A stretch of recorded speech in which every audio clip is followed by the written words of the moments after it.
Cue up and die rain slapped the windows like it was trying to get inside. Thunder rattled the frames, low and close enough to make the air shake in your lungs.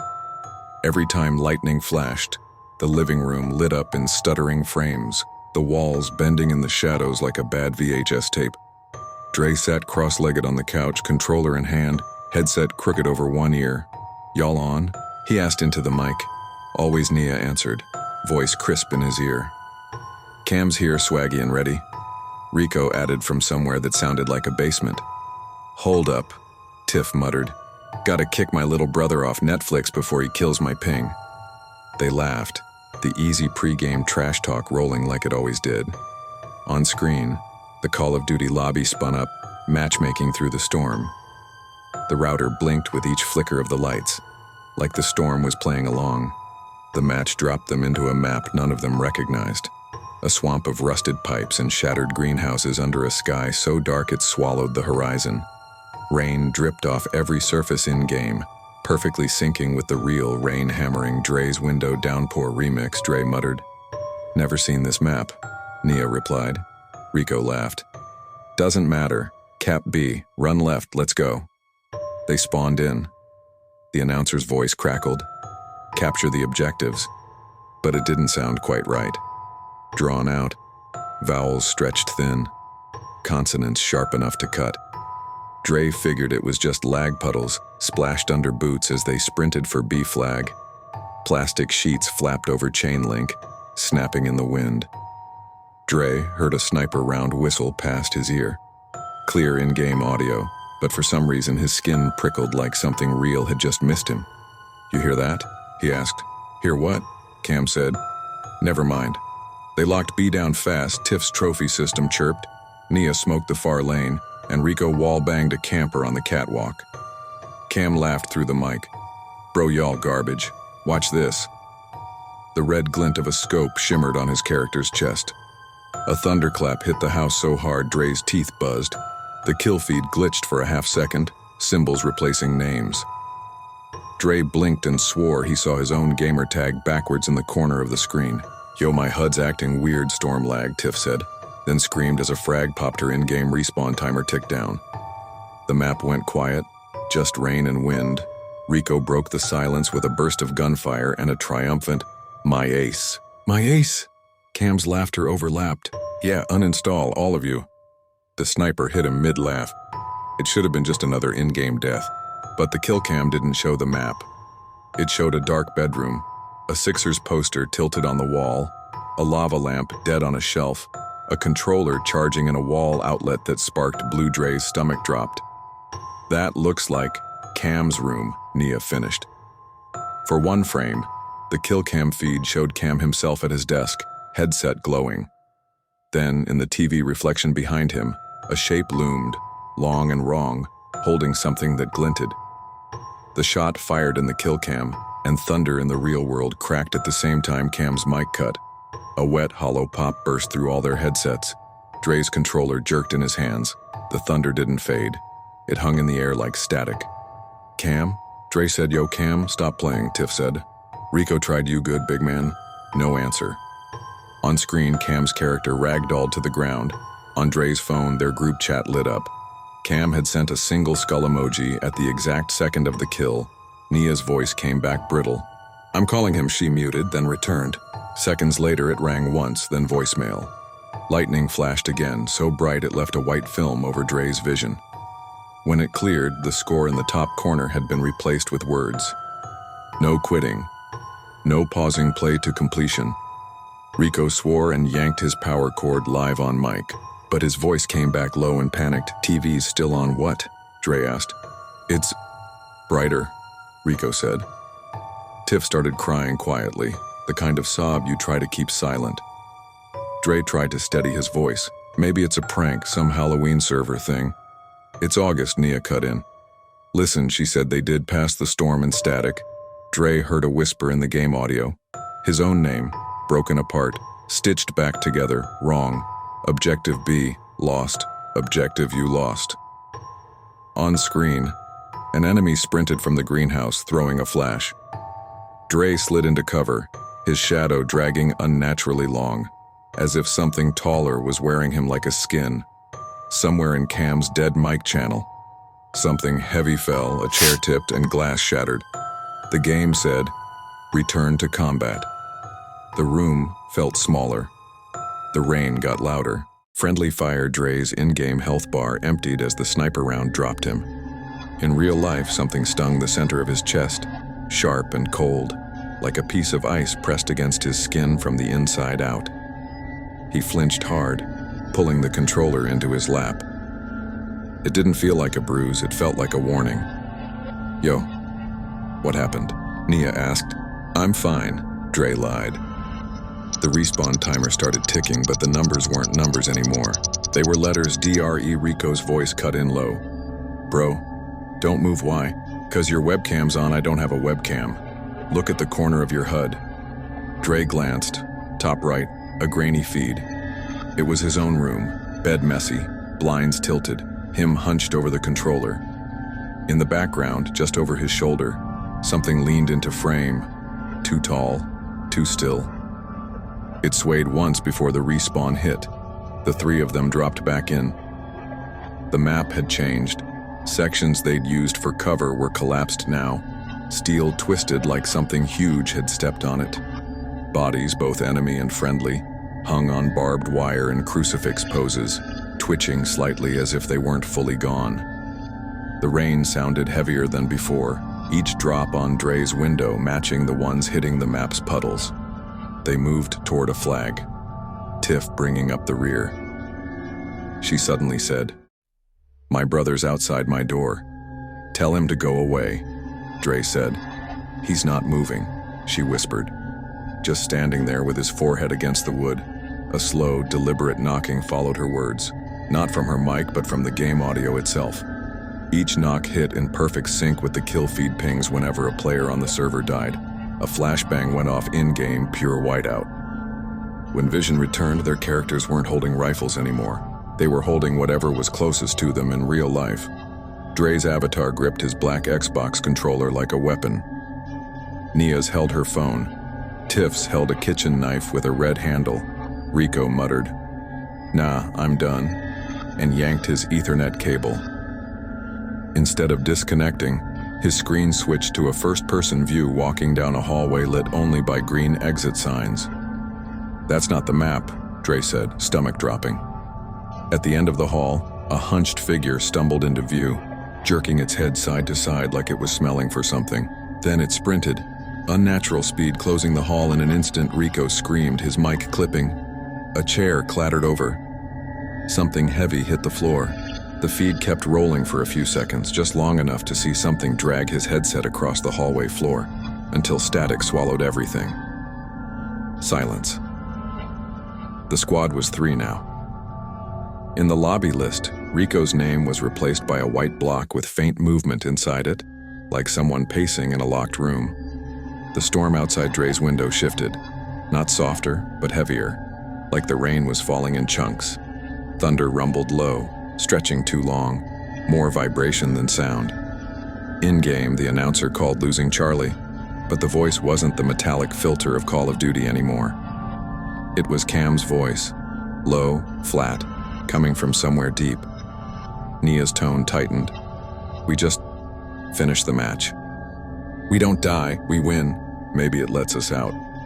Dre didn't answer, but the throb in his chest from the sniper hit hadn't gone away.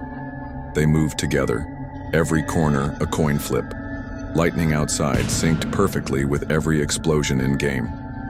When one lit up the greenhouse, Dre saw silhouettes in every window, all facing them, all still. When the light faded, the windows were empty. Tiff froze mid-step. "Y'all hear that?" "Hear what?" Typing, she said. Dre listened, and there it was. Keyboard clicks, sharp and deliberate, woven into the rain and footsteps. The scoreboard flashed open without anyone pressing it. Under Dre's kill and death stats, one word appeared. "Surrender." "We can't surrender," Nia said. The game replied, in that same drain-deep voice. "You lose." A rocket screamed in-game. Dre tried to dodge, but the blast caught him.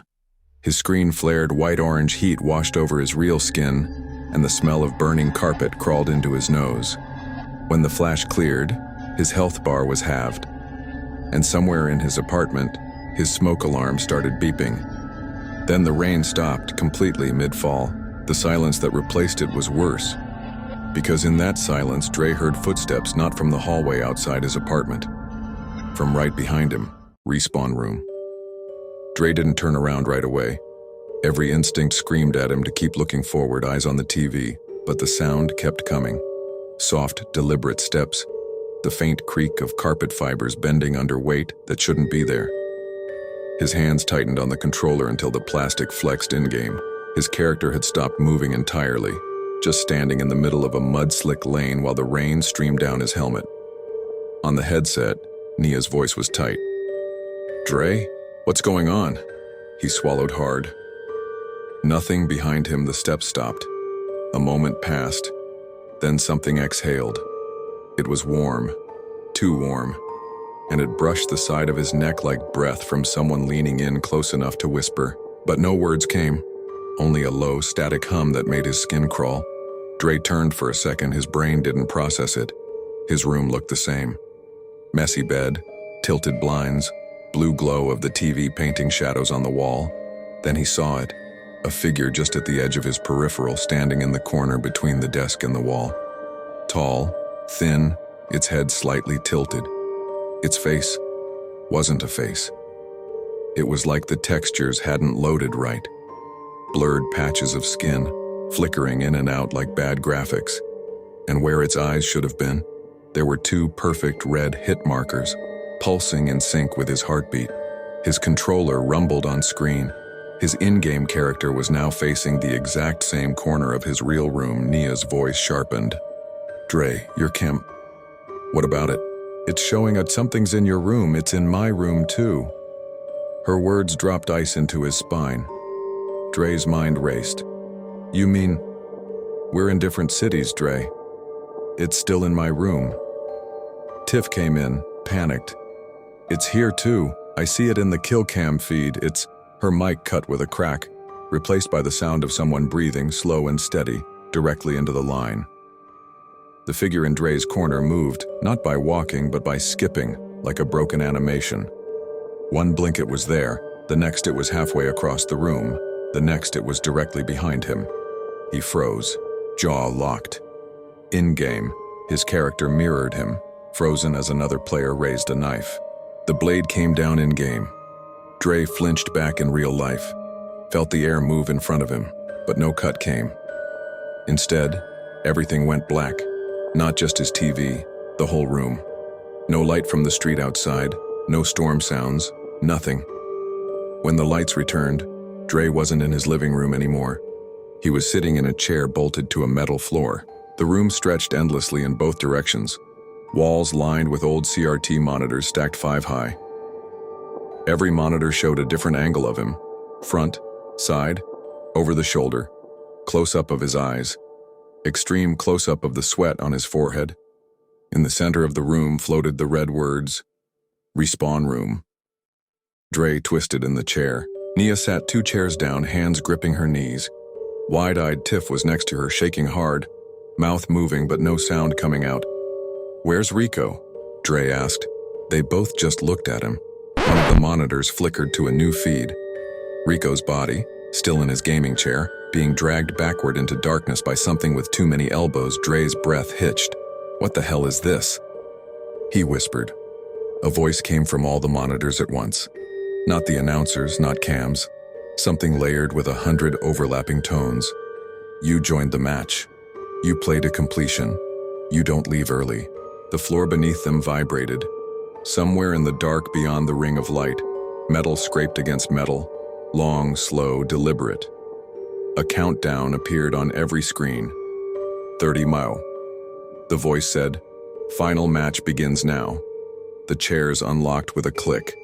Suddenly, Dre was standing back in the swamp map, only it wasn't on a screen anymore. The mud sucked at his shoes. The air smelled like wet rust, and the sky overhead churned with black clouds that moved too fast. Nia was beside him, clutching a rifle that didn't look like pixels anymore. Tiff stood on the other side, knife in hand, breathing like she'd just run a marathon. Dre turned in a slow circle. The map was empty of other players. No HUD, no score, no objective markers, just them, and the sound of something huge moving through the water in the distance. A low, distorted version of the Call of Duty Spawn theme hummed from nowhere, warped and wrong. The voice returned, quieter now, almost playful. "Don't let it get you." The first splash came from the far end of the greenhouse lane. Something wading in, moving slow but deliberate, leaving ripples that didn't fade. The second splash came from behind them. They weren't alone in the match anymore. The final match. The swamp map was quiet in the way a nightmare is quiet. Air heavy, still, the sound of breathing too loud in your own ears. Mud squelched under Dre's sneakers, water beating on the barrel of the rifle in his hands. Nia had hers tight to her shoulder, eyes darting to every ripple. Tiff clutched her knife with both hands like she was trying to keep it from shaking loose. The splashing came again. Two distinct sources, one ahead, one behind. Something big, slow, deliberate. Dre muttered. We moved together. They started edging toward the central greenhouse, the one with the half-collapsed roof that leaned like it was giving up. The sky above churned too fast, clouds looping over themselves like the storm was stuck in rewind. A voice boomed from everywhere at once, not shouting but close, like it was right behind their ears. First elimination in 3 minutes. The words weren't just sound, they appeared in the air for a blink, red and dripping like blood running down glass. Tiff whispered, "What does that mean?" Dre didn't answer, just kept moving, scanning the swamp lanes. Through the jagged hole in the greenhouse wall, he caught movement. Tall, hunched, walking with a broken gait. For a second, he thought it was another player until he realized it was dragging something. It was a body, face down, limp, and wearing camo pants and a headset. Rico Nia saw it too and choked back a scream. The thing dragging him stopped. Its head turned, slow, unnatural, until its face locked directly on them. The hit markers glowed in place of its eyes, and then it let go of Rico's body and started to walk toward them. Dre raised his rifle and fired. The shots echoed sharp, dirt and mud kicking up, but the thing didn't react. Not a flinch, not a step back. It just kept coming, stride steady, shoulders swaying like a pendulum. 2 minutes, the voice said from behind. Another splash. Closer this time. Nia spun. Something else was coming from that side. Shorter, faster, weaving between the rusted pipes. "We're boxed in," she said. The first thing stepped into full view now, no longer hiding in shadows. Its body wasn't uniform. It was patched together from pieces, like it had borrowed limbs from different players and stitched them into one. The hit markers in its eye sockets pulsed brighter as it picked up speed. Dre backed into the greenhouse, mud sucking at his heels. Tiff darted past him toward a side door, trying to find a way out. She got 2 steps into the open before a shot rang out. Loud, metallic, close. Her head snapped sideways as if something had punched through it. She dropped instantly, the knife clattering into the mud. Her body didn't just fall, it pixelated, breaking into fragments of static before vanishing. On the far side of the swamp, a notification flashed in the air. Tiff, eliminated. Dre felt it more than saw it. The game had decided her death, and it had decided it would be fast. Nia's voice cracked. "We have to move." They bolted down a narrow lane between 2 collapsed sheds. Water splashed at their ankles, reeds whipping their legs.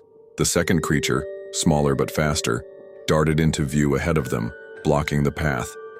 Its head jerked in small, sharp motions like a frame rate glitch, and then, in a blur, it was right in front of Nia.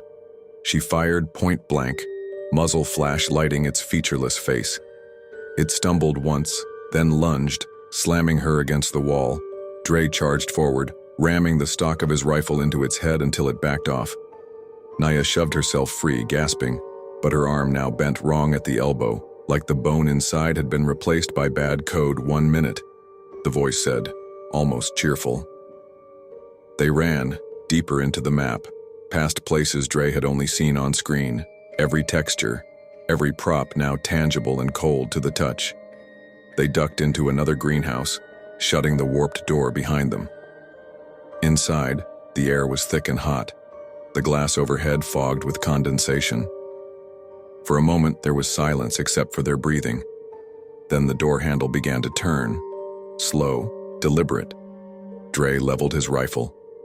The voice whispered, right in his ear now, "Respawning is not an option." The door burst inward.